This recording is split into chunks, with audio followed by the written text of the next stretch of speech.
السلام عليكم ورحمة الله وبركاته. أخباركم عاملين إيه؟ يا رب تكونوا بخير وبأحسن حال، ونكمل جولتنا في فندق أطلانتس بدبي عشان نشوف الألعاب المائية وبقية عروض الدلافين والسي لاين. فخليكم معايا عشان تشوفوا جنة ربنا على الأرض.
دي اقوى بارك كده للاطفال. طبعا انا يعني بصور بالعافيه لان المكان مزدحم جدا، وما ينفعش ابدا ان انا يعني اصور اشخاص بدون علمهم، وممنوع جدا ان احنا نشهر اي موبايل في وش اي اجنبي او اي عربي او اي جنسيه ايا كانت، ان احنا نصوره بدون علمه. فكان التصوير صعب جدا. عايزه اقول لكم ان ممتعه جدا. البراميل اللي فوق دي بتتملى ميه وبتدلق على الاطفال والكبار وهم بيتزحلقوا، فممتعه فوق ما تتخيلوا.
يعني الشخص وهو نازل زي ما انتم شايفين كده، شايفين رأسية جدا، مش مايلة، يعني مايلة ميل خفيف قوي قوي.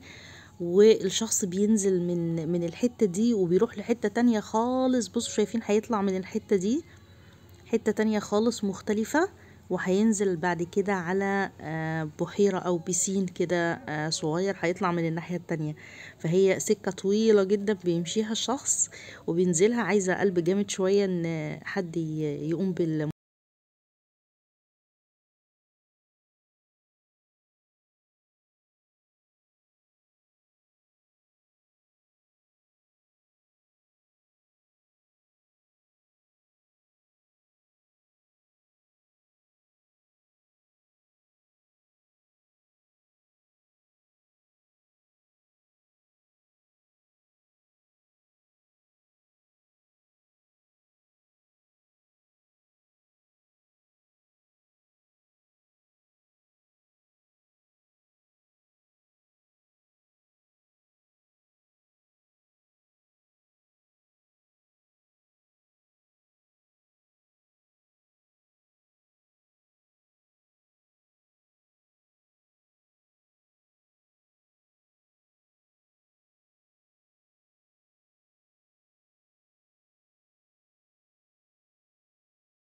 صغيرين بقى، بنات وصبيان فكل العائلة بتاعته.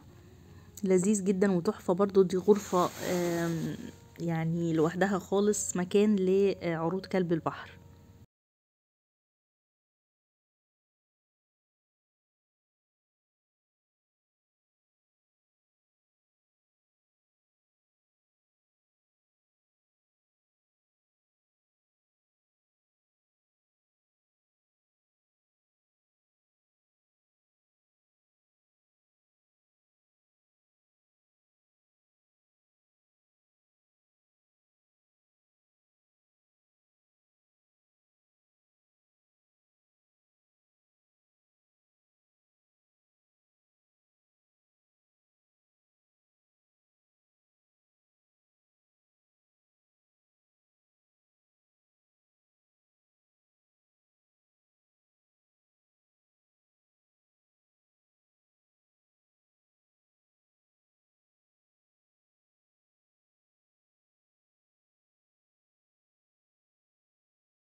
ان شاء الله تكونوا استمتعتوا بالجولة زي ما انا استمتعت بيها.